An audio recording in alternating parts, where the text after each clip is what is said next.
smoking and inhaling every moment. It was reckless. All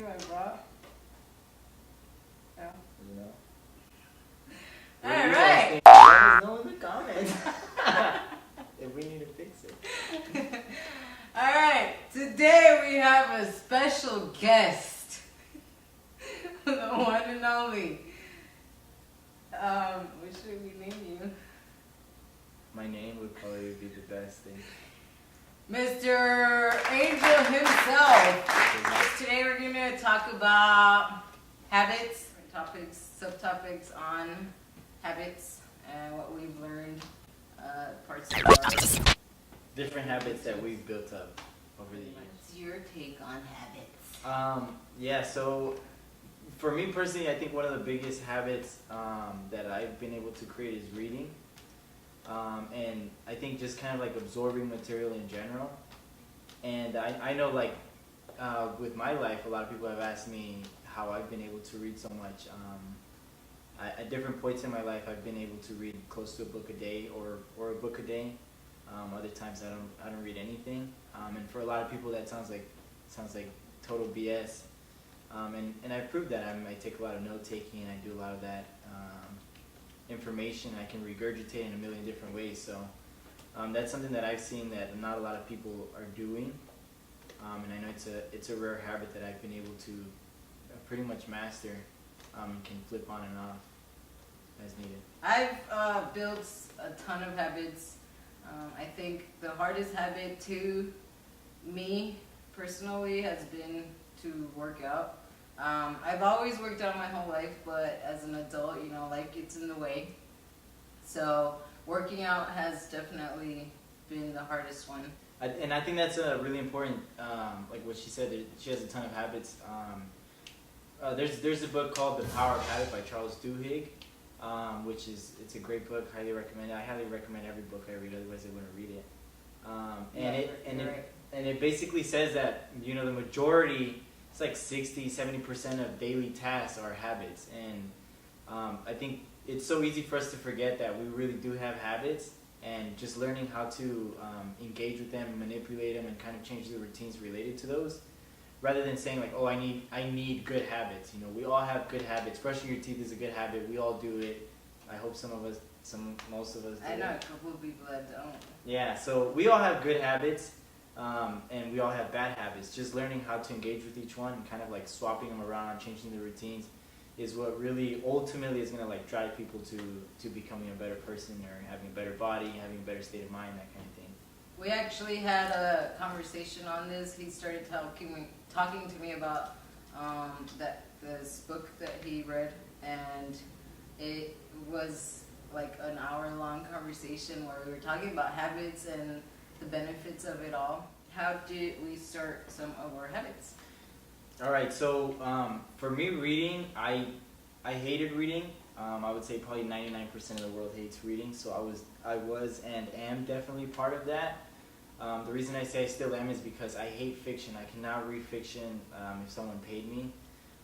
So there's a lot of things that I just can't read, even if I like put my mind to, even if I said it as a book, I just can't read it. So my first book, I actually read it when I was in 11th grade. Before then, I had never really picked up a book. I never finished the book. I would just kind of read pieces. That's how I would pass tests. But I never finished a book from cover to cover. And in 11th grade, I read my first book. And before that, now I realize that we really all read a lot. And I think that's one of the biggest things to remember, is that for most good habits we have, they're kind of already ingrained with us. We just have to learn how to like really optimize them. So why do I say we all have that habit of reading? Every day we go on Facebook, we go on Instagram, we go on whatever it is that we're doing, and we're all reading something. So when I realized that my first book I finished in 11th grade, but I was reading all of my life, it kind of changed the way I was thinking about reading. So many of us think that reading a book cover to cover is like, that's what reading is. Anything else doesn't really count. But I started by reading random articles online. There was this website called crack.com, and it was a really stupid website. It was ridiculous. Articles, crack, CRACKED.com. Okay. And it was just like you crack an egg? Yeah. Past tense? Like a crack, yeah. Okay. So it was like ridiculous articles like, why George Washington hated hot dogs. It was like ridiculous topics, and for some reason I was drawn to it. So I would go on this website. Men. I would read these random articles, and I was like, yeah, this is interesting. I know it's all BS. I know it's like funny stuff. Doesn't make sense. It's not accurate. And that's where I started reading. So what bred that habit from the beginning was pure curiosity. I did not want to read. I didn't want to be like killing, books left and right.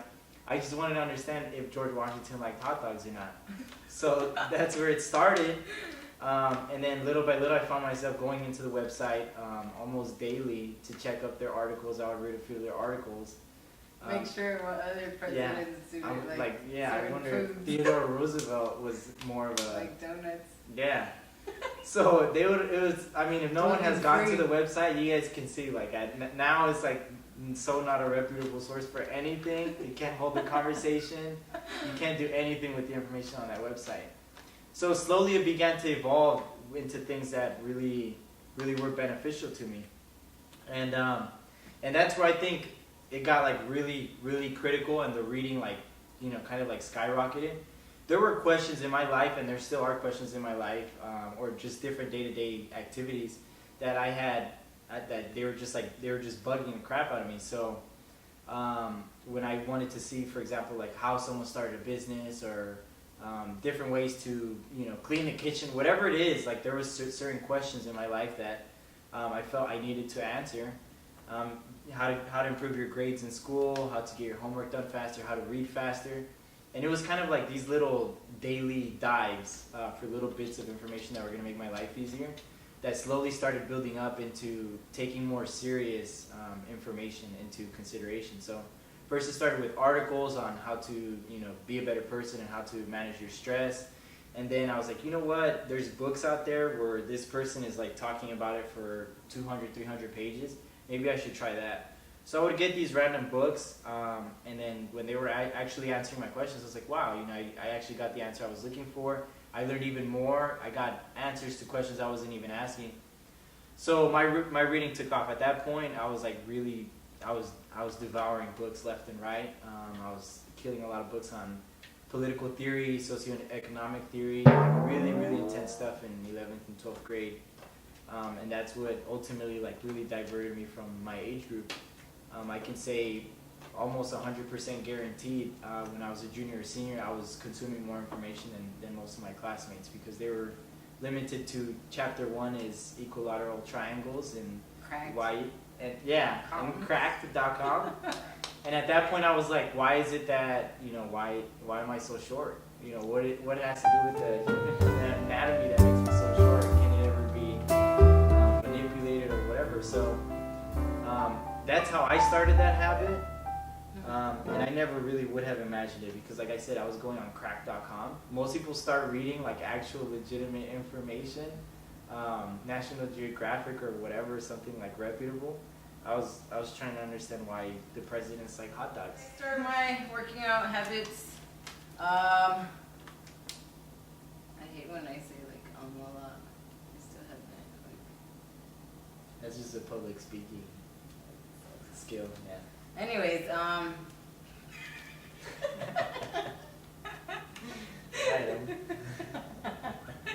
right, we're done.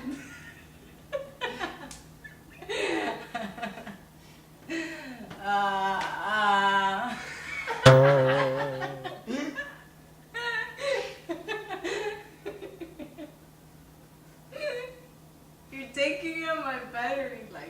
You're taking up your battery life. I'm not fucking.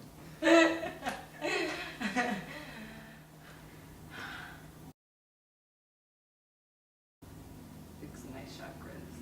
I actually went through a lot of craziness in my life. I was really stressed out, and I started using a bicycle, and when I started using the bicycle, I started just riding to work and back home. So I felt really good even if I was stressing out.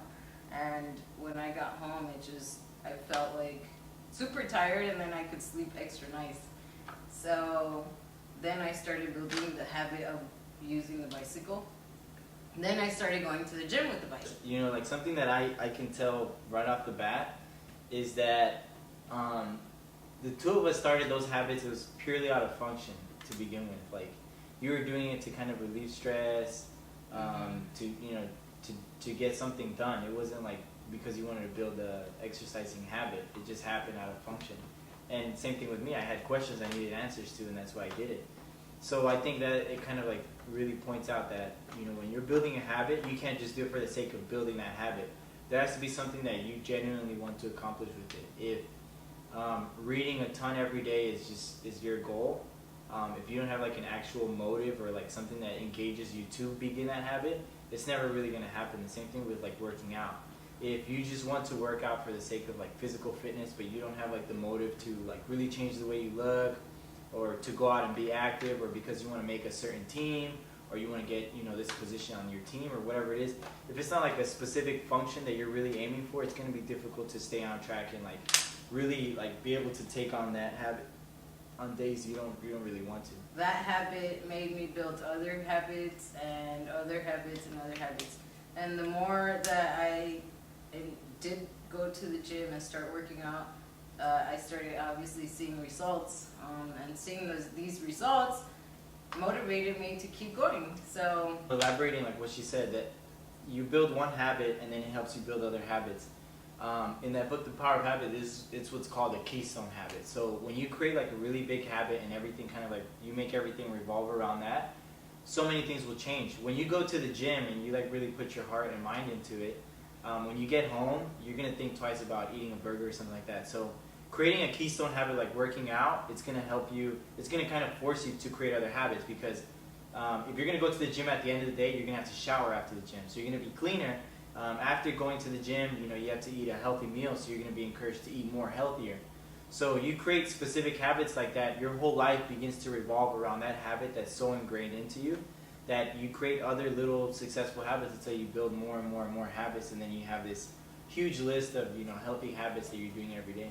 I started working out, but like before I started working out, I had to do some weird shit. I had to drink 2 water bottles, like that was my ritual.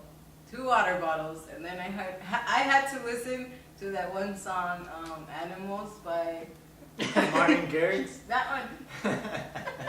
If that song could not play on any speaker around me, I would not go to the gym. And then like people that You're teaching them that if you drink 2 water bottles and listen to Animals, you're going to start drink working 2 out water every day. bottle, it's better than creatine. When I was at the gym, I would relieve stress, and I would go days where I would be really pissed off, and you know, work would get in my way, and personal stuff, things that were going on in my family life. And when I would go to the gym, I would relieve stress, and it would help me push harder at the gym.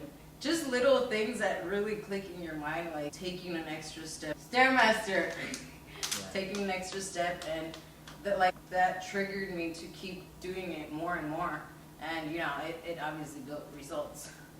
One thing that we do know about habits is that there's always a cue or a trigger, there's a routine, and then there's a kind of like a reward. So what ends up happening is when we look for something like, you know, purely out of function, I'm reading to relieve stress or going to the gym to relieve stress, eventually that habit becomes like really pushed into you when you begin to crave it to relieve that sense of thing. So eventually it's not like, I want to go to the gym to go to the gym. You're going to the gym because you know that it's going to relieve stress for you. You know that, and eventually you begin craving going to the gym because you know the amount of stress it's going to relieve for you. And the same thing with other habits. When eventually it begins to give you a specific reward that you begin craving, that habit is going to happen automatically because you're always going to look for that reward. That's how humans are. I think one of the biggest things that stops me from reading is that I think I have a lot of the answers that I need at that point in life. So for example, if my biggest desperation is building a relationship with my mom, once I like read a ton of stuff about that, you know, building relationships, having a healthy family, good communication. Once I read it and I feel like I get the hang of it, I kind of just give up. Like, yeah, you know, screw reading. I'm pretty much good on this until I find another problem. And I think it's pretty bad, but you know, given the way that I use reading, it's kind of like, it's definitely like just functional. Like, give take. As I need something, I take it. And that's what really stops me from continuing to have it daily. Once I figured that, I kind of figured it out. Me from going to gym is like when I cook this really good meal, and then I continue cooking really good meals, and then I just And then the habit of cooking good meals comes up. and then I start eating a lot, and then it really feels good, and I just fulfill something that the gym won't. And then I see like a big pile of donuts. Oh, that's super fulfilling. And then I say, F this, I'm not going to the gym. What stops me from doing it a couple of days, because I've already instilled that in me to work out, period. Even if I can't get to the gym, I'll work out at home for sure. I'll find a way to work out. Whether it be like running, I would go running. I do like Insanity, a pool, bicycling, whatever it is, hiking, I would find a way to do it. But sometimes when I get really stressed out, and I've had it with my stress levels, that's what really does stop me from going 1 day or 2 days, because I have to kind of unplug from that and recharge. And then when I do go back to the gym, I hit it hard, and I go just as hard, and it feels fulfilling. But definitely the things life throws at me is what holds me back from going a couple of days.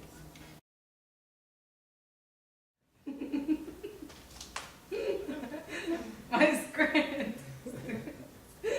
I'm gonna put it right here because I'm gonna forget.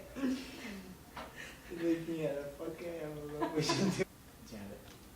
I was thinking while you were talking, and I didn't finish thinking. Gosh. Where's the door? And Is the I door think open? that's no, it's not. It's the light. And I think